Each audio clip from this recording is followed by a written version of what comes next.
जानवरों पर क्रूरता करने वाले लोगों के अलावा दो तरह के लोग होते हैं। एक वो जिन्हें जानवरों पर क्रूरता सहन ही नहीं होती और वो उसे रोकना चाहते हैं, और दूसरे वो जो खुद क्रूरता नहीं करते पर उन्हें कोई खास फर्क नहीं पड़ता। हाँ ठीक है भाई, दूसरे और भी बड़े मुद्दे हैं जिन पर हमें ध्यान देना चाहिए, पर इस वीडियो में मैं बताऊंगा कि क्यों एनिमल क्रूरल्टी, जानवरों को चोट पहुंचाना, उन्हें परेशान करना, ये बहुत ही ज़्यादा गंभीर मुद्दा है जिसके बारे में हर एक इंसान को चिंतित होना चाहिए, भले ही उसे एनिमल से नफरत हो। क्योंकि सच ये है कि पशु क्रूरता पूरे समाज के लिए खतरनाक है। 2016 में 24 साल के अमीर उल इस्लाम ने केरला में रहने वाली 29 साल की एक लॉ स्टूडेंट जीशा की बेरहमी से हत्या कर दी। कुछ हफ्तों बाद अमीर पकड़ा गया और उसकी इंटेरोगेशन में पता चला कि उसे कुत्तों और बकरियों का रेप करने की आदत थी और वो अक्सर रेप करने के बाद उन्हें मार देता था। और जब वो एनिमल्स के साथ ये कर रहा था तब ये चीज़ सामने नहीं आई। वो तो जब उसने एक इंसान के साथ भी वही सब किया तब वो पकड़ा गया। 2022 में न्यूयॉर्क के पीटर गैंडर ने एक ग्रोसरी स्टोर में घुसकर 10 लोगों को गोली मार दी। उसकी हिस्ट्री जानने पर पता लगा कि पीटर को जानवरों को मारना बहुत पसंद था। मैसेजिंग प्लेटफॉर्म डिस्कॉर्ड पे पीटर ने लिखा कि उसने एक बिल्ली को लगातार 20 बार चाकू मारा, उसका सिर पत्थर से कुचला और फिर कुल्हाड़ी से काट दिया। इसकी फोटो पीटर ने सोशल मीडिया पर अपलोड भी की और उसने लिखा कि ऐसा करते हुए उसे कुछ भी महसूस नहीं हुआ। उसी साल अमेरिका के टेक्सास में सैल्वाडोर रैमोस ने एक स्कूल के 19 बच्चों और 2 टीचर्स को गोली मार दी। उसके क्लासमेट्स ने बताया कि उसे जानवरों को हर्ट करना बहुत अच्छा लगता था। He would hurt animals. He was not a good person. उसने एक बार एक छोटे से कुत्ते को पीट कर बेहोश कर दिया था और एक बार मरी हुई बिल्लियों का वीडियो बनाकर सोशल मीडिया पर डाला था। इस तरह के केसेस दुनिया भर में लगातार देखे जा रहे हैं। Forensic research and criminology international journal में पब्लिश्ड एक स्टडी के मुताबिक जो लोग जानवरों पर क्रूरता करते हैं उनके 3 गुना ज़्यादा चांसेस होते हैं दूसरे क्राइम्स करने के, जैसे मर्डर, रेप, चोरी, मारपीट या ड्रग अब्यूज़।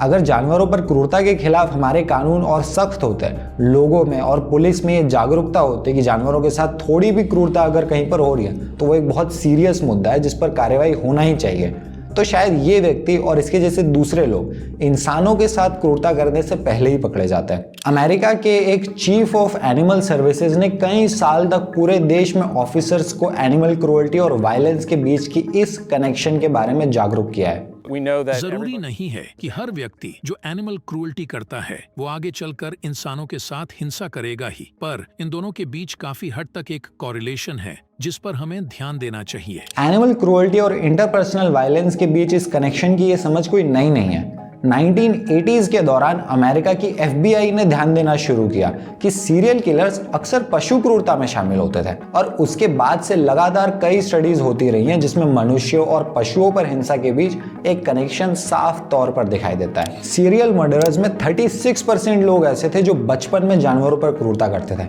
और 46% ऐसे थे जिन्होंने ये काम टीनेज में किया है। रैंडल लॉकवुड, जिन्होंने एनिमल क्रूरल्टी और इंसानों के खिलाफ वायलेंस के बीच के कनेक्शन पर काफ़ी गहराई से रिसर्च की है और 1997 में इस पर एक किताब भी लिखी है। उन्हें सीरियल किलर कीथ जेस्परसन ने पर्सनली बताया कि उसने अपनी हिंसा की शुरुआत एनिमल्स पर हमला करके ही की थी। उसने एक बार अपने पड़ोसी के डॉग को चुराकर उसका मुंह पियानो वायर और डक्ट टेप से बांधकर उसे जिंदा जला दिया था। ओके, तो एनिमल क्रूरल्टी और क्राइम्स के बीच में काफ़ी स्ट्रॉन्ग कनेक्शन है, पर किसी इंसान में एनिमल क्रूरल्टी की टेंडेंसी डेवलप ही क्यों होती है? क्यों वो ऐसा करता है? इसको लेकर स्टडीज कहती है कि जो बच्चे बचपन में एनिमल क्रूरल्टी अपने आसपास होते हुए देखते हैं उनके चांसेस बढ़ जाते हैं कि वो खुद भी जानवरों और इंसानों के प्रति वायलेंट हो। कारण ये कि वो जानवरों के प्रति हिंसा को देखकर डिसेंसिटाइज्ड हो जाते हैं, मतलब इस तरह के एक्ट से उन्हें कुछ खास फर्क पड़ना बंद हो जाता है। कुछ वैसे ही जैसे हमने थोड़ी देर पहले पीटर गैंडरन के केस में देखा था, जिसे बिल्ली को मारने के बाद भी कुछ महसूस नहीं हुआ। इस वजह से हाल ही में यूनाइटेड नेशंस की committee on the rights of the child ने बच्चों के सामने किसी भी तरह से एनिमल क्रूरल्टी के डिस्प्ले को इलीगल कर दिया है, जो कि एक बहुत ही अच्छा कदम है। पर यह चीज़ भारत में खास तौर पे बहुत आम बात है। मुझे याद है मैं और कई एनिमल एक्टिविस्ट विजिल पर गए थे जानवरों के मार्केट में, तो वहाँ लोग अपने छोटे छोटे बच्चों के साथ आते हैं, वहीं पे जिंदा जानवर खरीदते हैं और वहीं मारने वाला भी बैठा होता है, वो वहीं पे उसे मारता है, उसका सर पैर वगैरह अलग करके मांस पैक कर देता है और बच्चे ये सब देख रहे होते हैं और उनके मन में ये बात बहुत गहरे जा रही होती है कि जानवरों के साथ तो यही होता है, यही तो नॉर्मल है। इसके अलावा कुछ बच्चे ऐसे ही होते हैं जिनमें सैडिस्टिक टेंडेंसीज होती हैं, मतलब उन्हें जानवरों को नुकसान पहुंचाने में, उन्हें तड़पाने में मज़ा आता है।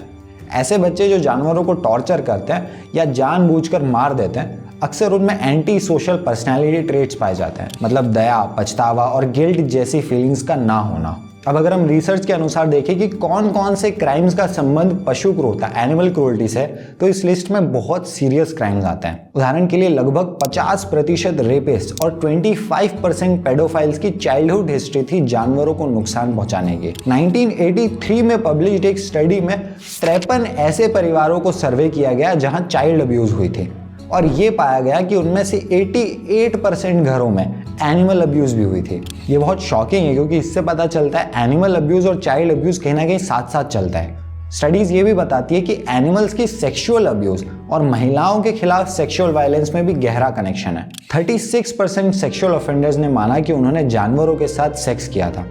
इस लिंक के पीछे ये थ्योरी है कि जानवरों की सेक्सुअल अब्यूज़ या उनके साथ सेक्स करना एक ऐसे इंसान को अब्यूज़ करने की प्रेफरेंस दिखाता है जो आपको मना या रेजिस्ट नहीं कर सकता। और इसी के आधार पे ऐसा भी अनुमान लगाया गया है कि जिन सेक्सुअल ऑफेंडर्स ने जानवरों के साथ सेक्स किया होता है वो वही होते हैं जो उन लड़कियों को टारगेट करते हैं जो नशे में होती है, ड्रग्ड होती हैं या बेहोश होती हैं। इसके अलावा डोमेस्टिक वायलेंस जो जल्दी रिपोर्ट भी नहीं किया जाता है, उसमें भी एनिमल क्रूरल्टी की हिस्ट्री साफ देखी गई है। तो इस तरीके से पशु क्रूरता को रोकना इंसानों के लिए एक अच्छा समाज बनाने की दिशा में भी बड़ा कदम है। अरे ये तो जानवर के साथ हो रहा है, इससे बड़े और भी मुद्दे हैं, पहले इंसानों के लिए बात कर लो, पहले इंसानों की समस्याएं तो सुलझा लो, फिर जानवरों की बात करना। ये बातें इनसेंसिटिव, असंवेदनशील होने के साथ साथ अवैज्ञानिक भी हैं।